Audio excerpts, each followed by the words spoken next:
Hello everyone. In this module, we have to cover about multi-cloud and hybrid strategies. In our last module, we cover about monitoring, logging, and scaling, where we discuss about like auto scaling, elasticity, cost control. Then we discuss about monitoring health and performance, alerting and loggings, then common troubleshooting strategy we discussed there. So now we have to start with multi-cloud and hybrid strategies. So what is multi-cloud hybrid strategy? As a business increasing, migrate to the cloud, they face strategic decision how to distribute their workloads across different cloud environments. Means they don't want to put the entire workload or don't want to dependent on a single cloud for their workload.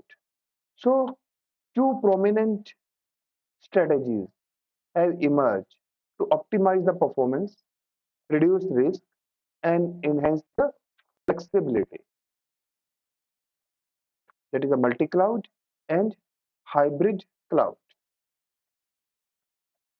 Now let's do something about multi-cloud first. A multi-cloud strategy involves using cloud services mul- from multiple cloud providers such as AWS, Azure, Google Cloud, and others. Okay, this approach allow organization to leverage the strength of different providers, avoid vendor lock-in, and optimize cost. Means we are not totally dependent on a single provider. We are taking some resources from the AWS, we are doing something with Azure, where we are getting the best price, optimum performance, and maybe some facility or some service that we want is not available with the AWS. That service we are taking with the Azure. Using multiple cloud, okay, as mentioned here, this approach allows the organization to leverage the strength of different providers. Every cloud has some strength in different services. So this also saves us from the vendor lock-in that we will discuss in some time, and where we are getting the optimum cost using multiple cloud providers rather than being dependent on a single provider. Key characteristics: mix and match the services from multiple public cloud vendors. We are using the different services from different public cloud providers, typically used to avoid dependency on single provider. In this case, we will not be dependent on a single provider. Enhance resiliency by distributing the workload. It enhances our resilience. We are distributing the workload to the different cloud provider. What benefit we are getting? Avoid vendor lock-in. We are not bound with a single vendor. Maybe tomorrow, plan to change from one vendor to another vendor. That can be services issue, that can be costing issue. So freedom to switch or use different vendors as needed. So whenever we need, we can switch easily if we are using the multi-cloud approach. Resiliency and redundancy. Application can fail over to a secondary provider. Optimize service selection. Best of breed tool from the various providers. Where we are getting the best service, that can be function based, that can be cost based, and that can be reply based, resolution based. So we can choose different vendor in that scenario. Like say, okay, so that are the benefits. Now, what is the hybrid cloud? Hybrid cloud we already discussed. Blend on-prem infrastructure that can be a private cloud, that can be a traditional data center with one or more public cloud platform. This setup allows seamlessly workload portability and data integration across the environment. In multi-cloud, all are cloud provider. We are collaborating different cloud provider services according to my requirement. But in hybrid cloud, I have my on-premises infrastructure, I have my own private cloud or my traditional data center. Then I'm merging that with the public cloud provider. So whatever running in my system, to share the workload, I can integrate public cloud with my on-prem infrastructure.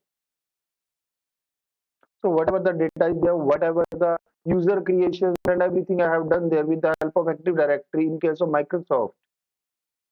So rather than creating the users again and everything again, I can use same environment there by integrating with the cloud provider. No need to set up again there in the cloud. Key characteristics: integration between 5H on-prem and public cloud systems. They involve consistent infrastructure and orchestration platform like Kubernetes or VMware or OpenShift or that. I think you're well familiar with the Kubernetes, VMware, and everything. You also know about the what is orchestration. Benefits: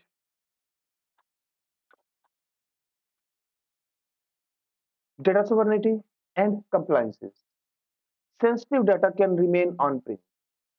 There is some so much sensitive data that I don't want to disclose or don't want to store on the cloud, on public cloud. That can be some financial, that can be some security agencies. They say that we don't save that data on the public cloud. In that case, the best case to use the hybrid because data is still in my on-prem data center. Flexibility, burst workloads into the public cloud when needed. That is another cloud bursting. When we require more and more servers, suddenly load becomes so much. In that case, we can use the cloud bursting. Legacy integration, combining existing infrastructure with cloud innovation. Whatever the application is, my legacy application is running there in my data center, my on-prem data center, they keep working with my existing infrastructure. I combine them with the cloud. So that is the benefit of hybrid cloud. So we already discussed it's a tabular form, multi-cloud versus hybrid cloud. Environment, multiple public clouds and hybrid combination of public and private cloud. Main goal: flexibility, redundancy, and service optimization. Integration and workload mobility. Vendor diversity high, often lower, only focused on integration. Because in this case, in another way, we are somewhere dependent still on the different vendors. We still on the vendors. But here we have my own infrastructure. There we require just integration. Complexity is high to collaborate between different vendors. It's a moderate integration focus. We just need to integrate our on-prem data center with the cloud ones. So this is the multi-cloud and hybrid cloud. Why this strategy matter? Organization adopt multi-cloud and hybrid strategy to meet a variety of technical, business, and regulatory requirements. The choice between them or a combination of them depend on your application architecture, your compliance and security requirements, data security, confidentiality, regarding the disaster recovery and business continuity plan, IT maturity and cloud readiness. If suddenly a project comes, immediately we require 10 server, we require 20 server, we require some infrastructure. In that case, you can say cloud is ready for that. No need to wait for any infrastructure, no need to wait for any approval. So conclusion, multi-cloud and hybrid strategy offer compelling benefit in today's dynamic IT landscape. While they introduce added complexity, they provide the agility, resilience, strategic flexibility. Same thing we have discussed, modern enterprise need to remain competitive and compliant. A well-planned cloud strategy can be a powerful, embed and innovation flexibility and operation excellence that we have already discussed. What the benefits and what is the ultimate conclusion of it. So hope little bit clear. We will go more deeper in the next video. Okay. So like this, multi-cloud, hybrid cloud. We have done the introduction part of that. Next, you can say vendor lock-in and redundancy in cloud strategy. Vendor lock-in and redundancy. What do you mean by vendor lock-in? In occur when organization become overly dependent on a single cloud provider tools, API, platform.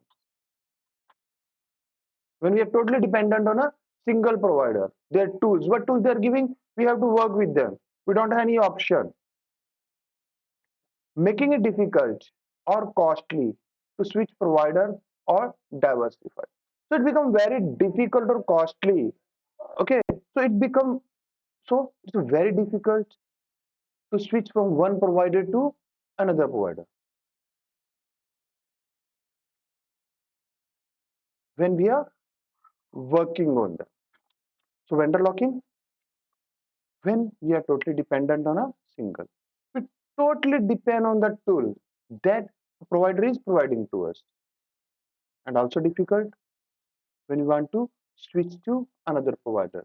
If any other provider giving us much better tools, but still it become very difficult. It's very costly to switch the provider. Risk of vendor lock-in, limited flexibility, harder to move workload to the another provider, rising cost. Few options are negotiate price, innovation constraint, locked in a vendor pace of innovation. They're totally locked in a vendor pace. If you want to innovate something or you want to do some more, compliance is concerned. Provider specific compliance tool may not be transferred. Some tools is used at the AWS, not compatible in the Azure. So it's really become difficult. Limited flexibility, rising cost, innovation constraint, and compliance concern. Okay, how to migrate? Always use open source tools and cloud agnostic platform like Kubernetes is an open source. When we discuss about the container, I told you the Kubernetes open source platform. Either you can use it like EKS, AKS, and GKE. Azure Kubernetes services. Okay, and EKS Elastic Kubernetes Services in AWS, and GKE Google Kubernetes Engine. Kubernetes is open source, compatible with all other vendors also. Second, design application with portability in mind, like containerization. It's very easy to move the container. Then maintain the data backup. When we are taking the backup, that should be in the open standard. It should not be with the specific vendor format. It should be in the open format. So this will become very easy to migrate from one to another provider. Now talk about the redundancy. Redundancy in cloud refer to the duplication of critical component function to ensure availability and fault tolerance. Our data should be redundant, our application should be redundant. Whatever the resource we are using, that should be redundant. So that that service, that everything remain available and should be fault tolerant. So redundancy is the must. There can be three type of redundancy. One is a geographic. You can create the deploy this redundancy in three forms. Deploying service in multiple region and availability zones. I have discussed with you when we are working on the AWS. I have shown you what is region and what is availability zones. So that's the purpose of availability zones. Suppose we are creating some storage, we are creating some EC2. Even yesterday, even in our last session, when we are doing the auto scaling, that time we have so we added multiple this uh, availability zones there for auto scaling. In case one of the some of the server working here, some server working here due to the auto scaling. So if this particular availability goes down, still in second availability zones, we have another server. So auto scaling automatically creates some more server here, and if some more availability zones available here, so it will create here. It gives us a redundancy. Also create in different availability zones, whatever we are doing, whatever service we are creating there, EC2, S3, database. So backup should be in that should be deployed in multiple regions. Then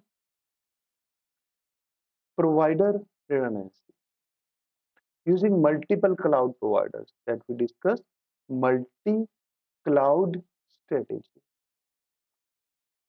It also gives us a redundancy.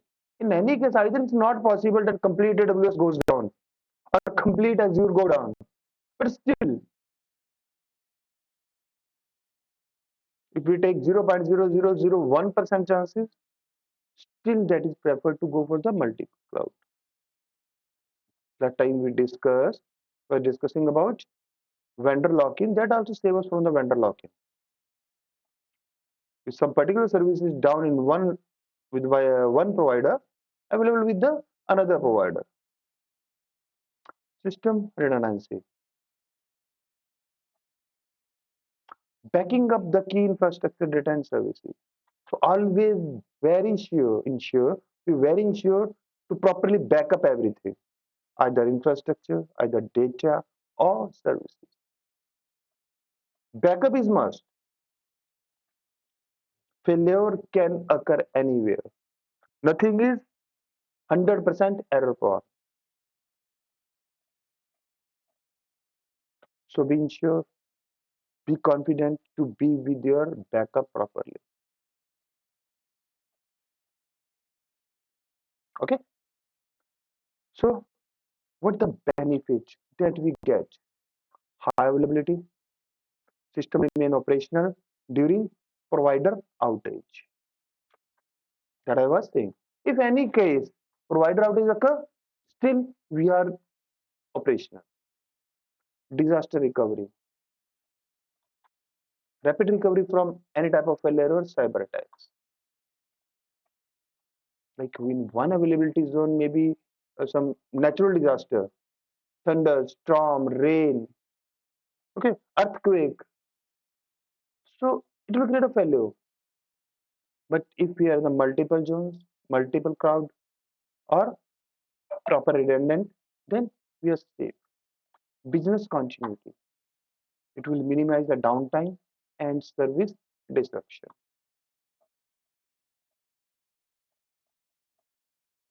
So this is the redundancy benefits.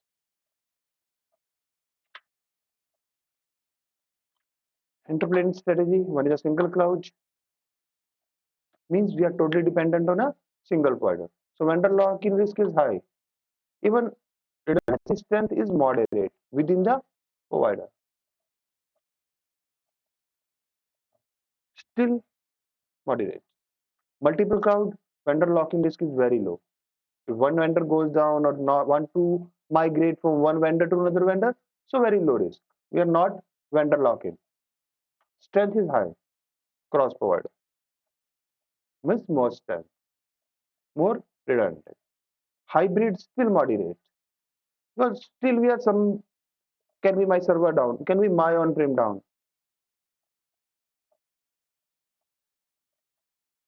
Still somewhere dependent on one vendor. When we integrate our on-prem to the cloud provider, strength is high, no doubt.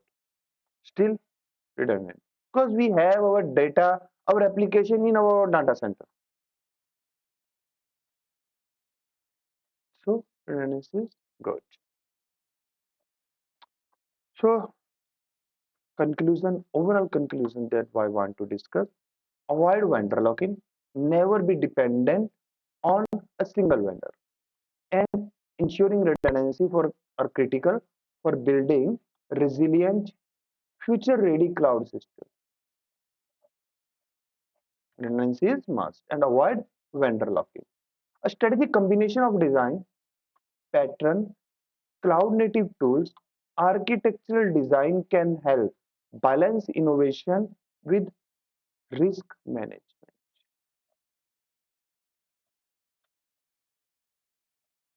So if we talk about some tools that help us to avoid all these conditions, vendor lock-in and for better redundancy. So what are the tools? Will not go in very deeper. One is a containerization platform to avoid vendor lock-in. Always try to go with the containerization. Backup application, package application, and their dependencies into the container for portability. You can port a container from one provider to another.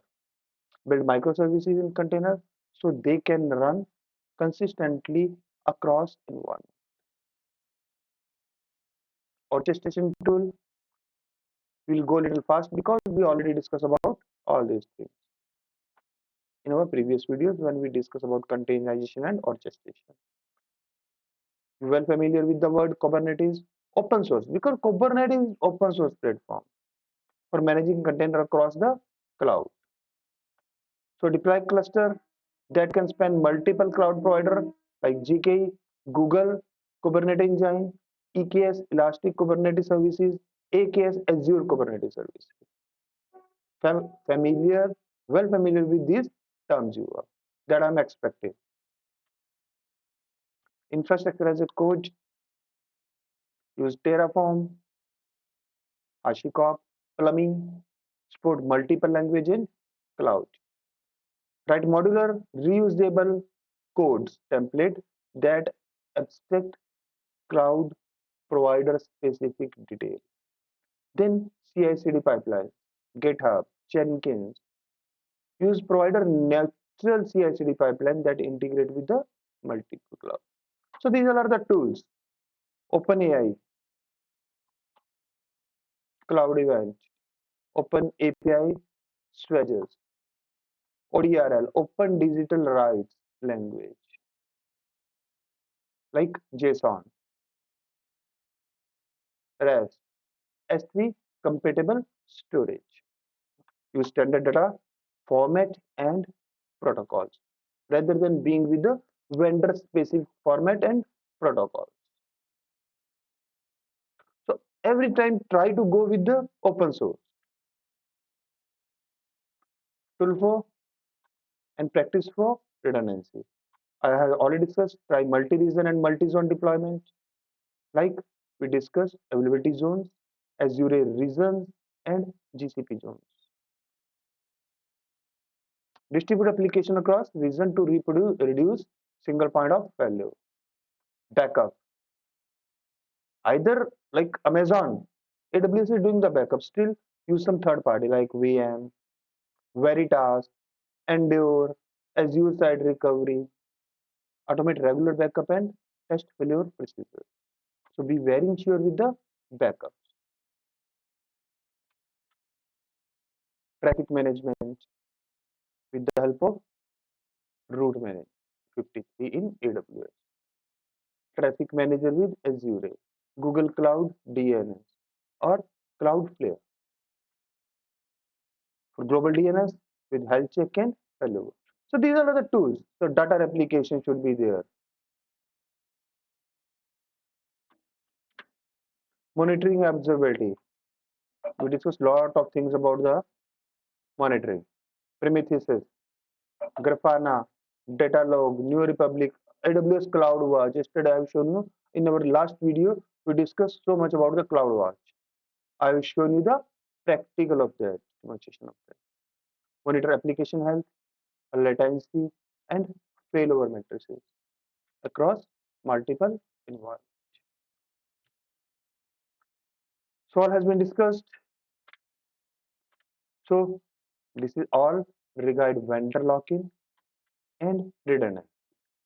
So what we discussed today in this session, we start with multi-cloud and hybrid cloud. Then we discuss about vendor lock-in and redundancy. So thank you very much. See you in the next video.